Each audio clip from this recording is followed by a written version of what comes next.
Audiobook do Livro dos Espíritos. Segunda parte, capítulo 6.7. Relações de simpatia e de antipatia entre os espíritos. Metades eternas.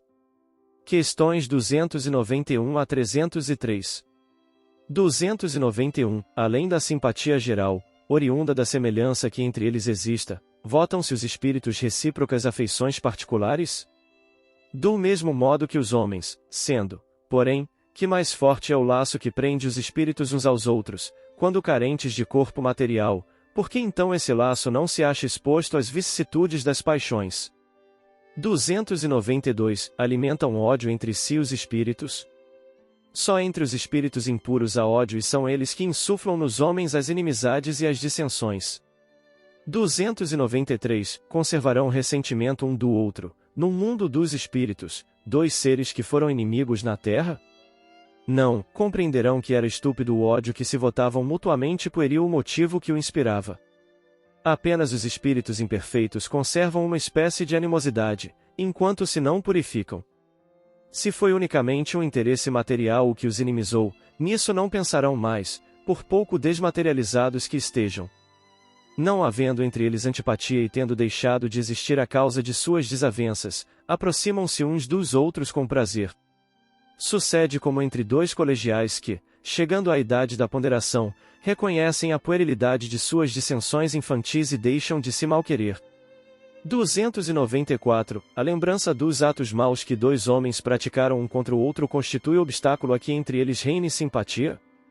Essa lembrança os induz a se afastarem um do outro. 295. Que sentimento anima, depois da morte, aqueles a quem fizemos mal neste mundo? Se são bons, eles vos perdoam, segundo o vosso arrependimento.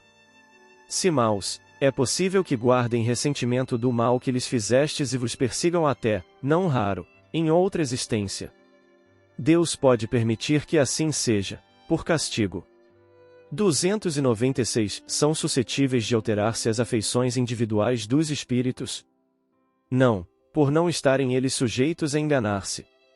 Falta-lhes a máscara sob que se escondem os hipócritas. Daí vem que, sendo puros, suas afeições são inalteráveis. Suprema felicidade lhes advém do amor que os une. 297. Continua a existir sempre, no mundo dos espíritos, a afeição mútua que dois seres se consagraram na terra? Sem dúvida, desde que originada de verdadeira simpatia. Se, porém, nasceu principalmente de causas de ordem física, desaparece com a causa.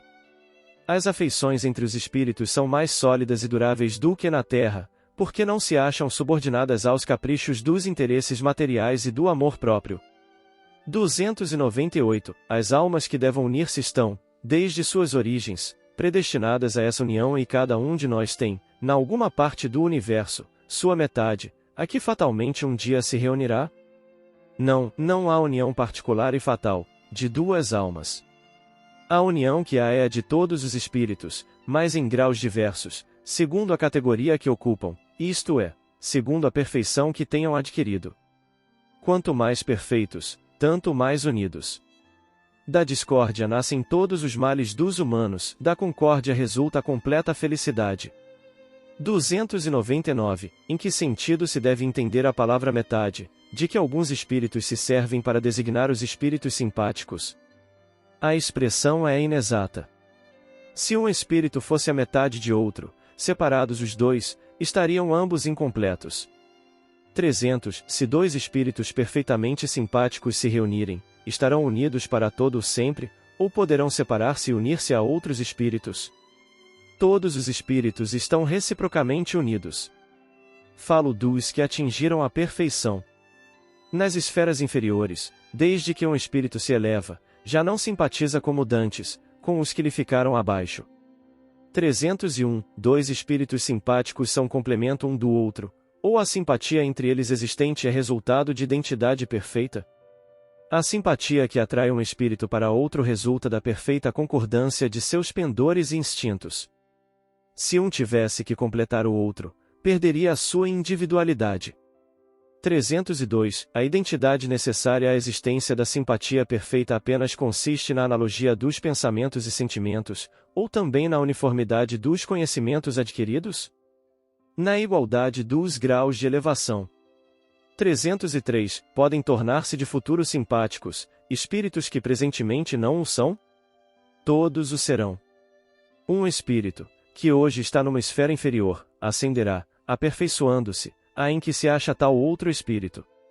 E ainda mais depressa se dará o encontro dos dois, se o mais elevado, por suportar mal as provas a que esteja submetido, permanecer estacionário. Podem deixar de ser simpáticos um ao outro dois espíritos que já o sejam? Certamente, se um deles for preguiçoso. A teoria das metades eternas encerra uma simples figura, representativa da união de dois espíritos simpáticos. Trata-se de uma expressão usada até na linguagem vulgar e que se não deve tomar ao pé da letra. Não pertencem de certo a uma ordem elevada os espíritos que a empregaram. Necessariamente, limitado sendo o campo de suas ideias, exprimiram seus pensamentos com os termos de que se teriam utilizado na vida corporal. Não se deve, pois, aceitar a ideia de que, criados um para o outro, dois espíritos tenham, fatalmente, que se reunir um dia na eternidade, depois de haverem estado separados por tempo mais ou menos longo.